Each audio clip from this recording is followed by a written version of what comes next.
염산옥시메타졸린 점안액. 염산옥시메타졸린 점안액은 결막 혈관의 국소 혈관 수축을 위한 국소 안약이다.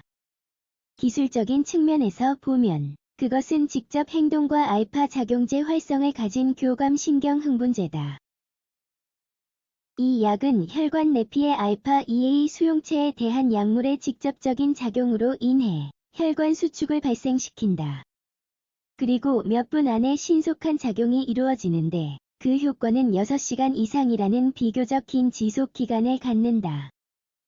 또한 혼합 부작용이 다시 돌아오는 경향이 낮다.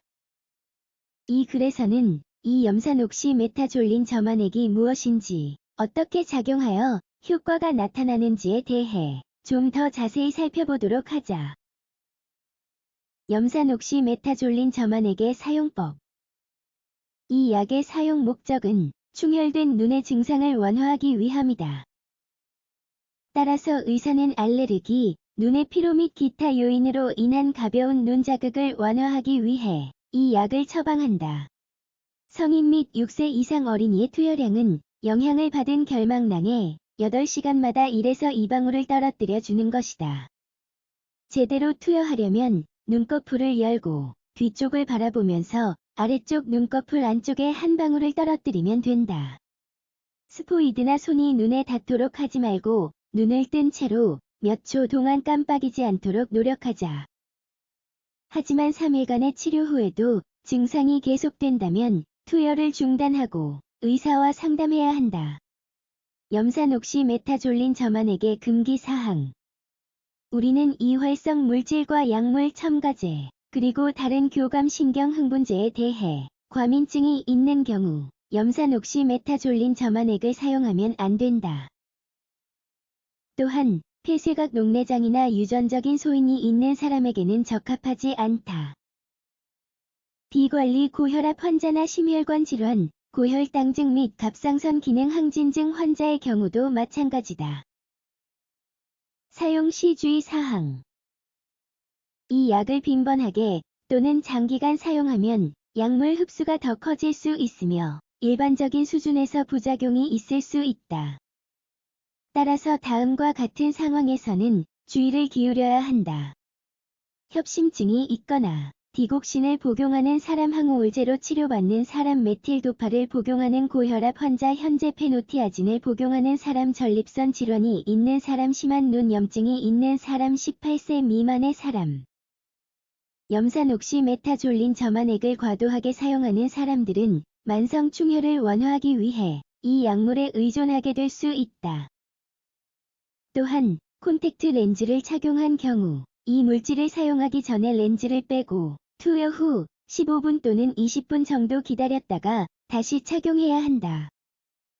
염산옥시메타졸린 점안액이 임신 중이거나 수유 중일 때 해를 미칠 수 있는지에 관해서는 정보가 없다.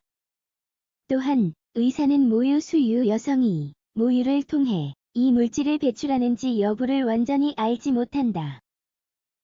그러나 가능한 한전신 흡수를 고려해야 한다. 부작용. 염산옥시메타졸린 점안액 사용 후 자극 및 안구 통증과 같은 부작용이 보고된 경우가 있다. 또한 과량 또는 지속적인 투여는 중추신경계 CNS의 전신 흡수와 과도한 자극, 그리고 기이한 우울증, 심혈관 허탈, 쇼크, 더 나아가 혼수 상태를 초래할 수 있다. 마지막으로 졸음, 체온 감소, 저혈압, 무호흡 및 의식 상실과 같은 CNS 기능에 방해가 나타날 수도 있다. 염산옥시메타졸린 안약의 상호작용. 마지막으로 다음과 같은 상황에서 염산옥시메타졸린 안약을 사용할 경우 약학 상호작용이 나타난다. 현재 또는 이전, 지난 2주 동안에 3원계 항우울제, 모노아민산화 효소 억제제 또는 메틸도파를 복용한 사람들.